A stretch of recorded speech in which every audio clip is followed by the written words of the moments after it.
'cause I'm meaner. So just another day. Just another day, Pop. She owns the company, but I run it. Situations like this have to come to a head before it resolves itself. It's about to come to a head. How do you know? Because I'm about to take it there.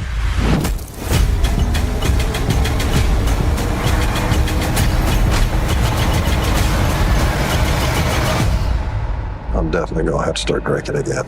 In the shadowed heart of West Texas, where oil rigs pierce the sky like jagged teeth and old grudges simmer hotter than the midday sun, a long-lost father returns from the grave of forgotten years, bringing secrets that could ignite the biggest explosion yet in Tommy Norris's crumbling world. The dust hadn't settled from the brutal cafe brawl that left Cooper Norris bloodied and breathless, his fists raw from defending Ariana against those snarling thugs who thought they could take what wasn't theirs. As the first light of dawn crept over the barren horizon, Tommy Norris stared at his reflection in the cracked mirror of his rundown trailer, the weight of his firing by Cammy Miller still burning like a fresh wound. Fired for doing his damn job, for keeping the fires at bay in a business that thrived on chaos. M-Tex Oil had been his life, his battlefield, where he'd negotiated with the cartels, smoothed over deadly accidents, and kept the roughnecks in line. Now, at 50-something, with lines etched deep into his face from too many sun-scorched days and sleepless nights, he was out, cast aside like yesterday's drill bit. But Tommy wasn't the type to wallow. He poured a stiff coffee, black as crude, and dialed his son Cooper, who was holed up in a dingy motel room on the outskirts of town, nursing bruises and a guilty conscience. "Dad," Cooper's voice cracked and over the line, hoarse from the fight. "I think I killed one of them. Ariana's safe, but the cops are gonna come knocking." Tommy's gut twisted. His boy, fresh off the rig after losing his best friend in that horrific blowout, had finally found a spark of purpose in protecting the widow and her kid. But now this, a potential manslaughter charge, hanging like a noose. Tommy rubbed his temples, the familiar ache of crisis management kicking in despite his unemployment. "Stay put, son. Don't say a word to anyone. I'll handle it." He hung up, his mind racing through the web of connections he'd built over decades. Shady lawyers, bought-off sheriffs, and favors owed from billionaires who'd struck it rich on his deals. But deep down, a darker thought gnawed at him. This mess with the cartel thugs who'd targeted Ariana, it reeked of retaliation from the Garcias, the same outfit he danced with in the past to secure land leases. They didn't forget slights, and Cooper's intervention had just painted a bigger target on the Norris family. As Tommy stepped outside, the wind whipped up red dust, carrying the distant rumble of rigs pumping fortunes from the earth. He climbed into his battered pickup, the engine growling to life, and headed toward the old family ranch on the edge of Permian Basin territory, a place he hadn't set foot in since his mother's funeral 15 years ago. Why there? Because in the haze of his firing, a cryptic message had arrived the night before, a faded postcard with no stamp, just scrawled words in shaky handwriting. "Time to settle accounts, son. Meet me at the old well. Your old man."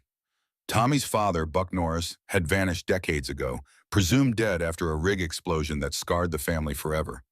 Buck was a legend in these parts, a wildcat driller who'd struck black gold in the 80s, only to lose it all in bad bets and worse tempers. Tommy had grown up idolizing him, then hating him for abandoning them. If this was real, if Buck was alive, it changed everything. The drive felt endless, the landscape a blur of pump jacks nodding like mechanical beasts. Tommy's phone buzzed. Angela, his ex-wife, calling from her cushy life in the city. "Tommy, I heard about the job and about Cooper's trouble. What the hell's going on?" Her voice was sharp, laced with that old mix of concern and accusation. "Not now, Angela," he muttered, eyes fixed on the road. But she pressed, "He's our son. If he's in deep, we fix it together." Tommy sighed, the reunion with her still fresh from last season's tangles, where she'd swooped back into his life amid the oil boom's frenzy. Their divorce had been ugly, fueled by his obsession with the queen, but lately, sparks of the old flame flickered. "Fine, meet me at the ranch, but stay out of sight." He arrived as the sun climbed higher, parking near the rusted gate of the abandoned property. The old well stood sentinel in the distance, capped and forgotten. No one in sight. Tommy stepped out, boots crunching on gravel, his hand instinctively reaching for the pistol in his glove box. Suspense hung thick in the air, every shadow a potential threat. Was this a trap? The Garcias playing games? Or something worse, his past rising like a ghost? A low rumble echoed, not from a rig, but from an approaching motorcycle kicking up dust. The rider pulled up, helmet off, revealing a weathered face framed by a white mustache, eyes sharp as drill bits. Buck Norris, alive and glaring. "Took you long enough, boy." Tommy's heart pounded, a mix of rage and disbelief surging. "You son of a bitch, where the hell have you been?" Buck dismounted, his voice gravelly from years of smoke and silence. "Hiding, from debts, from enemies, but now, with this boom tearing up the land again, I got unfinished business. And so do you." He glanced around paranoid. "The Garcias ain't the only ones watching. There's a bigger play here, a lease on federal land that could make or break empires. I know where the sweet spot is, but it comes with blood." Tommy clenched his fists, the reunion hitting like a sucker punch. His father, the man who'd taught him everything about the oil game, now a specter offering salvation or damnation. But before he could respond, a sniper's bullet whizzed past, shattering the silence. They dove for cover behind the truck as shots rained down from a distant ridge. "Told you," Buck growled, pulling a revolver from his jacket. "Welcome back to the family business." Tommy's mind raced. Who was shooting? Cartel hitmen? Rival oil barons? Or someone from M-Tex tying up loose ends after his firing? Adrenaline surged as he returned fire, the stakes skyrocketing. Cooper's legal mess, his own unemployment, Angela's impending arrival, all colliding in this dusty ambush. The father-son duo, estranged for so long, now fighting side by side, but trust was fragile. What secrets did Buck really carry? And how deep did this conspiracy run? As bullets pinged off metal, Tommy realized this was just the beginning of a day that could end in riches or ruin. Bullets tore through the air like angry hornets, splintering the pickup's tailgate and kicking up dirt clouds around the old well, where Tommy and his long-lost father Buck, now revealed as T.L. Norris, crouched low. T.L., older and grayer than Tommy remembered, moved with surprising speed for a man who'd supposedly been dead, his revolver barking back in steady, practiced shots. "Stay down, boy," T.L. shouted, voice rough as gravel. Tommy fired twice toward the ridge, spotting muzzle flashes from two shooters hidden among scrub brush and rocks. His mind spun. This wasn't random. Someone knew they'd be here. The postcard, the ambush, it screamed setup. But who? The Garcias seeking payback for Cooper's bar fight? Cammy Miller cleaning house after firing him? Or a rival wildcatter sniffing around T.L.'s whispered sweet spot lease? Tommy's phone vibrated in his pocket. Angela again. But he ignored it, heart hammering as another round pinged off the fender. T.L. reloaded, calm despite the chaos. "They want me gone for good this time," he muttered. "I've been sitting on something big. Federal land, untouched reserves. Worth billions if you drill right. But the feds got eyes, and so do the big boys like Galeno." Tommy glared at his father. "You disappear for decades, fake your death, and now you drag me into this? Why now?" T.L.'s eyes softened for a split second. "Your mama's gone. Saw the obit. Figured it was time to make things right. And you're the only one I trust to finish what I started." A pause in the gunfire gave them a breath. Tommy peeked over the hood. The shooters were repositioning, closing in. He grabbed T.L.'s arm. "We gotta move. Truck's too exposed." They bolted toward the old ranch house, 50 yards of open ground that felt like a mile. Bullets chased them, one grazing Tommy's shoulder, burning hot. He grunted but kept running, shoving T.L. ahead. Inside the dilapidated house, they barricaded the door with an overturned table. Dust motes danced in shafts of light through broken windows. T.L. leaned against the wall, breathing hard. "I ain't what I used to be. Legs don't work like before. Old accident." Tommy tore his shirt for a makeshift bandage on his arm. "You could have stayed gone. Why come back now, really?" TL looked away, voice low. Guilt and money. The lease I filed years ago, it's about to expire unless claimed. But claiming it means facing ghosts, cartels, regulators, even family. Tommy's laugh was bitter. Family, you left us high and dry after that blowout killed your crew. Mom never forgave you. TL met his son's eyes. I know, but I never stopped watching. Saw you rise at M-Tex, saw Cooper blow that rig, saw you lose the boom, figured you needed a way back in. Outside, engines revved, more vehicles approaching, sirens wailed in the far distance. Cops or reinforcements? Tommy's phone rang again. Cooper this time. He answered, voice tight. Dad, Ariana's safe, but the sheriff's asking questions about the fight. They found a body. I didn't mean... Tommy cut him off. Listen close. Get out of that motel. Head to the city. Stay with your mom. Don't talk to anyone. I'll call when it's clear. He hung up, turning to TL. If we're doing this, no more secrets. What's the play? He pulled a crumpled map from his jacket, spreading it on the dusty floor. Red X marked a spot deep in restricted federal territory. This is it, the mother lode. But to drill, we need partners, clean ones, and protection. Tommy studied the map, mind racing. His firing from M-Tex left him free, no conflicts. But allying with his father meant diving back into the dirty side of oil. Bribes, threats, maybe worse. A window shattered as a grenade-like object rolled in, tear gas canister hissing. Coughing, eyes burning, they stumbled out the back door just as black SUVs screeched up front. They ran for the ridge opposite the shooters, TL limping but determined. At the top, hidden in boulders, TL pointed to a dirt road below. My bike's stashed there. We ride out, regroup. But as they descended, headlights swept the path. A figure stepped out. Rebecca Falcone, the sharp lawyer who'd haunted Tommy since the rig accident last season. She held up hands in peace. Norris, both of you, we need to talk. Tommy froze. Rebecca? Here? You set this up? He growled. She shook her head. No, but I know who did. And if you want to live long enough to claim that lease, you'll listen. Suspense thickened as distant sirens grew louder. TL eyed Rebecca warily. She's fed. Can't trust her. Tommy hesitated. Rebecca had investigated him before, but she'd also pulled strings to keep things quiet. Ally or enemy? The choice loomed as engines roared closer. Tommy nodded slowly. Talk fast. Rebecca glanced around. Galino's men are closing in. He wants the lease for himself. Your dad's name's still on old filings. Galino's been hunting him for years. But there's a bigger fish. Cammy Miller. She fired you because she knows about this spot too. She's playing both sides. Tommy's jaw tightened. Betrayal on every front. TL chuckled darkly. Told you, boy, oil's blood sport. As the group ducked into cover, Rebecca whispered, I can get you clear, but you owe me. Help me take down Galino's operation. For good. Tommy waited. Freedom for Cooper. A shot at billions. Revenge on those who'd burned him. But trusting Rebecca meant risking everything. Gunfire erupted again from below. Decision time.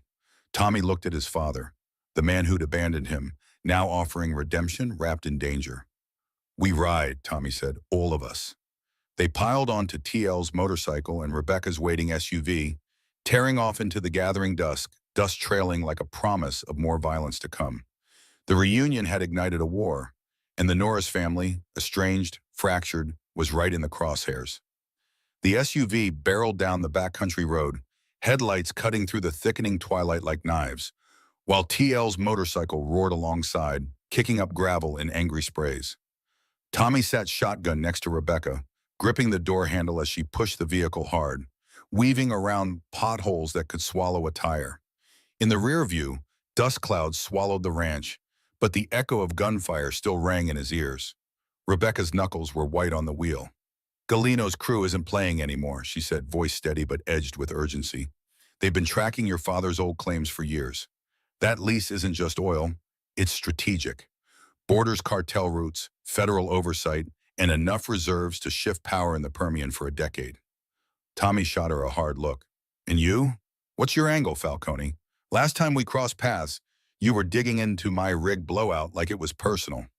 She glanced at him, eyes flicking back to the road. It was personal. My brother worked that rig, died in the fire. I needed answers. But I found more than grief. I found corruption that runs straight to the top. Cammy Miller knew about safety shortcuts. Galeno pushed for faster drilling. And your father? He was the ghost in the machine, the one who filed the lease before vanishing. TL, trailing close on the bike, suddenly veered off onto a narrow trail branching left. Rebecca followed without hesitation, the SUV bouncing violently over ruts. Tommy's shoulder throbbed where the bullet had grazed him, blood soaking through the makeshift bandage. "Where the hell are we going?" he demanded. "Safe house," Rebecca replied. "Off-grid cabin, 20 miles out. No cell service, no cameras. We talk there." Behind them, headlights appeared in the distance, 2, then 3 sets. Pursuers closing fast. TL gunned into the motorcycle, pulling ahead to scout. Tommy's mind raced to Cooper. The boy was probably halfway to Angela by now, scared, maybe running from a murder charge he didn't deserve. Ariana and her kid were still out there too, caught in the crossfire of old debts and new greed. The cabin appeared suddenly, a low, weathered structure tucked against a rocky outcrop, solar panels glinting faintly under moonlight. They skidded to a stop.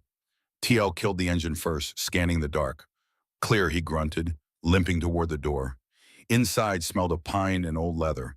A single bulb flickered on, revealing sparse furniture, map pinned to walls, and a locked gun safe. Rebecca barred the door. "We have maybe 30 minutes before they find the turnoff." Tommy rounded on his father. "Start talking. All of it." TL sank into a chair, face lined with exhaustion. "Back in '89, I hit the jackpot on a wildcat nobody believed in. Millions overnight. But the money brought trouble. Bad partners, worse enemies. One night the rig blew. Official story, accident. Truth, sabotage. I knew too much about dirty deals between operators and the cartels moving product through the fields. They wanted me quiet. I faked my death, walked away from everything. Left you and your mom to pick up pieces." Tommy's fists clenched. "You let us think you were dead. Mom drank herself into the ground grieving you." TL looked down. "I sent money anonymous. Watch from shadows. When the boom came back, I saw my chance to reclaim what was mine. But the lease was tied to my name, dead man's name. To activate it, I had to surface.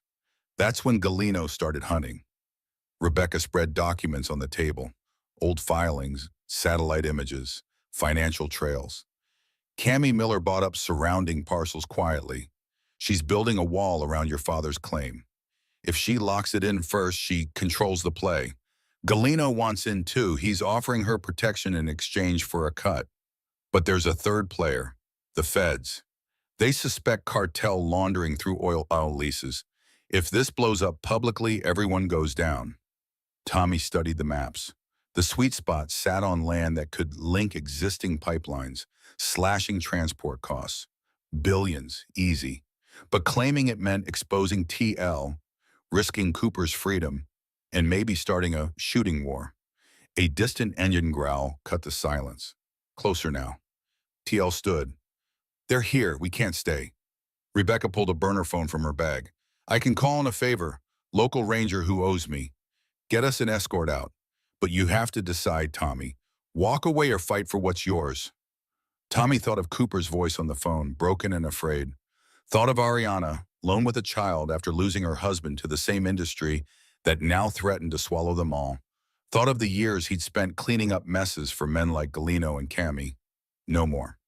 We fight," he said quietly, "but smart. No more running." TL nodded, a ghost of pride in his eyes. Rebecca dialed, speaking low. Outside, tires crunched gravel. Voices shouted in Spanish, then English. "Come out, Norris. We just want to talk." Tommy grabbed a rifle from the safe. TL took position by a window. Rebecca slipped out the back. Minutes stretched into agony. Then headlights flared, different pattern. Ranger trucks rolling in, lights flashing blue and red. The pursuers hesitated, engines revving uncertainly. Rebecca reappeared at the door. "They're backing off, for now." But as the tension eased, Tommy's phone, miraculously catching a weak signal, lit up with a text from Angela. Cooper's with me, but sheriff just showed up at my door with a warrant. They say he killed a man. What did you do, Tommy? The room went still. TL looked at his son. Family business just got personal. Tommy stared at the screen, the weight crashing down. The lease, the money, the revenge, it all paled against losing his boy to prison. He turned to Rebecca. You said you could make things quiet. Prove it. She met his gaze.